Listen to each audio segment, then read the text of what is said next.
27A, suit involving a substantial question of law as to the interpretation of the constitution or as the validity of any statutory instrument. बघा इथे काय म्हटलं आहे, जर कुठलाही civil सूट आहे जो की कॉन्स्टिट्यूशन मध्ये इंटरप्रिटेशन करण्याच्या बाबतीत आहे.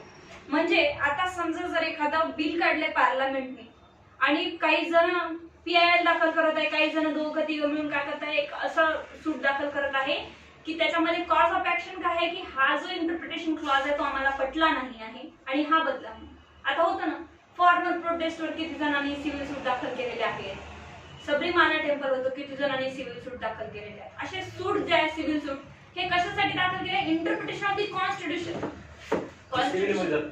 सिव्हिल मध्ये जातात, ठीक आहे, हे सगळे सिव्हिल मध्ये जातात.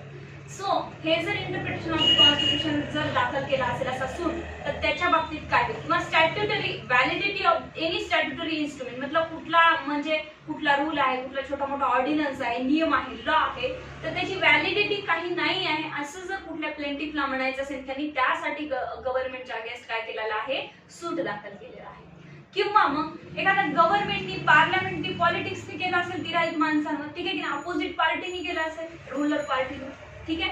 अशा प्रकारचे जे सूट्स येतात ते काय म्हणतात ते बघूया. नोटीस टू अटॉर्नी जनरल और द ॲडव्होकेट जनरल, द गव्हर्नमेंटच्या अगेन्स्ट पार्लमेंटच्या अगेन्स्ट जर कोणी असा सूट दाखल केला की हे आम्हाला पटलं नाही, इथं कॉन्स्टिट्यूशन मध्ये इंटरप्रिटेशन व्हायला पाहिजे, हे आम्हाला पटलं नाही, हा जो नियम तुम्ही काढला, हा कायदा काढला, हा बरोबर नाही आहे, तर पहिले नोटीस कोणाला जाणार याची, अटॉर्नी जनरल और ॲडव्होकेट जनरल. अटॉर्नी जनरल म्हणजे काय, सेंट्रल गव्हर्नमेंटचा ॲडव्होकेट, सिंपल वे मध्ये सांगायचं तुम्हाला. आणि ॲडव्होकेट जनरल म्हणजे कोण, स्टेट गव्हर्नमेंटचा ॲडव्होकेट. तर मग सेंट्रल गव्हर्नमेंटचा जर कायदा असेल तर सेंट्रल गव्हर्नमेंटच्या अटॉर्नी जनरलला नोटीस जाईल, स्टेट गव्हर्नमेंटचा कायदा असेल तर स्टेट गव्हर्नमेंटच्या अटॉर्नी जनरलला नोटीस जाईल. In any suit in which it appears to the court that any such a question as is referred to in clause 1 of article 132 read with article 147 of the constitution, म्हणजे काय, interpretation of the constitution is involved, the court shall not proceed to determine that question until after notice has been given to the Attorney General of India if the question of law concern the central government and the Advocate General of the state if the question of law is concerned with the state government. ठीक आहे. तर जर related कॉन्स्टिट्यूशनशी जर matter येते तुमचं cause of ऍक्शनचे सूटचं object नेमकं ते मग अशा प्रकारे पहिले त्यांना नोटीस पाठवल्याशिवाय कोर्ट तुमचं काही ऐकून घेणार नाही. ठीक आहे. 1A, Rule 1A, Procedure in a suit involving validity of any statutory instrument. आता काय म्हटलं आहे, एखादा प्रश्न असा आहे, procedure in suit involving validity of A statutory instrument. पूर्ण जे आहे ना, एखाद्या आर्टिकलचं कॉन्स्टिट्यूशन मधलं इंटरप्रिटेशन नसेल जरी करायचं तरी स्टॅट्युटरी इन्स्ट्रुमेंट आहे, म्हणजे काहीतरी रूल ऑर्डिनन्स काढलं होतं कोर्टाने, सॉरी पार्लमेंटनी, आणि त्याच्याबद्दल तुम्हाला जर ऑब्जेक्शन घ्यायचं असेल तर मग तशा प्रकारेही तुम्ही ऑब्जेक्शन घेऊ शकता. इथे म्हटलेलं आहे in any suit in which it appear to the court that any question as to the validity of any statutory instrument not being the question of the nature mentioned in rule 1. Rule 1 मध्ये काय सांगितलं होतं, interpretation सांगितलं होतं. इथे म्हणतात छोटा मोठा एक ऑर्डिनन्स जरी तुम्हाला चुकीचा वाटला पीपल्सला, सिटीजनला, तर तुम्ही ऍक्शन घेऊ शकता. is involved, the court shall not proceed to determine that question except after giving notice to the government leader if the question concern the government, to the authority which issued the statutory instrument if the question concern authority other than the government. आता इथे काय म्हटलं, जर स्टॅट्युटरीशी related असेल तर मग government लीडरला notice पाठवल्या जाईल, आणि अथॉरिटी जे इन्स्ट्रुमेंटसाठी, त्या पर्टिक्युलर इन्स्ट्रुमेंटसाठी एखादी ऑथॉरिटी आहे त्या ऑथॉरिटीने ते नियम काढले होते तर त्या ऑथॉरिटीला ते नोटीस पाठवली जाईल. पहिले डायरेक्टली जेव्हा कॉन्स्टिट्यूशन इंटरप्रिटेशनला होतं तेव्हा अटॉर्नी जनरल आणि ॲडव्होकेट जनरलला नोटीस जात होती सरळ. इथे म्हटलं छोटा मोठा जर नियम आणि ऑर्डिनन्स आहे तर मग गव्हर्नमेंट, ज्या गव्हर्नमेंट लोकल ऑथॉरिटीसाठी सुद्धा लागते, लोकल ऑथॉरिटीसाठी महानगरपालिकेचा समजा एखादा नियम असेल, येस, आणि महानगरपालिकेने नांदेडसाठी नियम काढला आहे तर महानगरपालिकेच्या जो ॲडव्होकेट आहे, जो लीडर आहे त्यांचा, त्याला नोटीस पहिले पाठवली. ठीक आहे. Government leader of the authority concern the government, जे काही स्टेट ऑफ महाराष्ट्राचा आहे. परत म्हटलं authority which issue statutory instrument, मग एखादी ऑथॉरिटी आहे त्यांनी जर तो नियम काढला असेल तर त्याच्या वकिलाला पहिले नोटीस. ठीक आहे.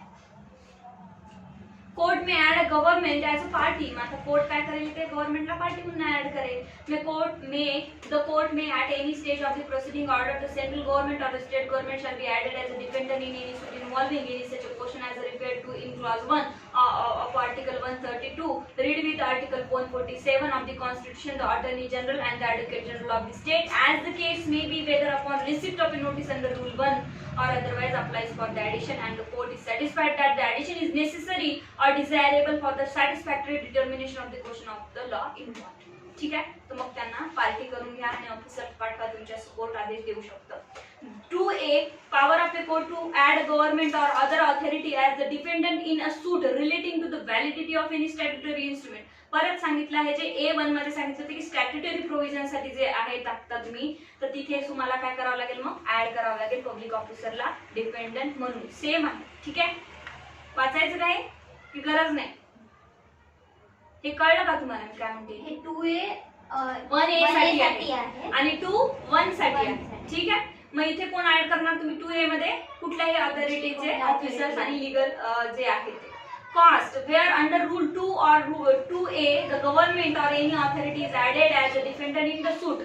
जे कोणताही डिपेंडंट तुमच्याकडे ऍड होत आहे कोर्ट ऍड करत आहे गव्हर्नमेंट ऍड करत आहे attorney general advocate general government leader of government और other authority shall not be entitled to liable for cost in the court which order the addition unless the court having regard to all the circumstances of the case any special reason otherwise order. गव्हर्नमेंटला त्याच्या सूटची किंवा त्याच्या काय procedure आहे त्याची cost लागणार नाही अशा interpretation and statutory matter मध्ये पहिले म्हणताय. पण जर लावायची असेल तर कोर्ट तसं स्पेशल डायरेक्शन देणार आहे. ठीक आहे. जशी आपल्याला पर्सनली प्लेंटिफ आणि डिपेंडंटला कॉस्ट लागते एकमेकाची इथे सांगते की कॉस्ट लागणार नाही. कॉस्ट का लागणार नाही बिकॉज कॉस्ट गव्हर्नमेंटच आहे ना ते. ठीक आहे की नाही. सो गव्हर्नमेंटला काय कॉस्ट लावणार कोर्ट. त्यामुळे कोर्टही गव्हर्नमेंटच आहे आणि गव्हर्नमेंटही गव्हर्नमेंटच आहे ऑथॉरिटी. सो इथे कॉस्ट लागणार नाही. पण जर स्पेशल डायरेक्शन तेच सांगताय की स्पेशल डायरेक्शन कोर्ट देऊ शकतं. इथे तुम्हाला त्याच्यासाठी कॉस्ट द्यावी लागते. ठीक आहे. Application of order to appeal. आता बघा application of order to appeal. आता अपील जर करायची असेल तर सेम ऍप्लिकेशन इथे लागू होतं का हे सांगत आहेत ते. In the application of the order to the appeal the word dependent shall be held include the respondent and the suit and appeal. जर याच गोष्टीची अपील करायची असेल तर डिफेंडंटला काय म्हणण्यात येईल रिस्पॉन्डंट म्हणण्यात येईल अपील मध्ये आणि सूटला काय म्हणण्यात येईल अन appeal. Explanation in this order statutory instrument means a rule notification by law order schemes or form made specified under the enactment. मग गव्हर्नमेंटने कुठली स्कीम जरी काढली ती तुम्हाला वाटत असेल योग्य नाही तर तुम्ही त्याचा सूट दाखल करू शकता. त्या स्कीमला सुद्धा स्टॅट्युटरी इन्स्ट्रुमेंट म्हटल्या जाईल. बाय लॉ म्हणजेच काय एखाद्या लॉचा नियम काढलाय रूल्स काढलाय ऑर्डर काढलाय हे जेवढे काही कोर्ट्स ऑर्डिनन्स नियम काढतात सॉरी कोर्ट्स नाही गव्हर्नमेंट त्याला आपल्याला स्टॅट्युटरी इन्स्ट्रुमेंट म्हणण्यात येणार आहे. ठीक आहे.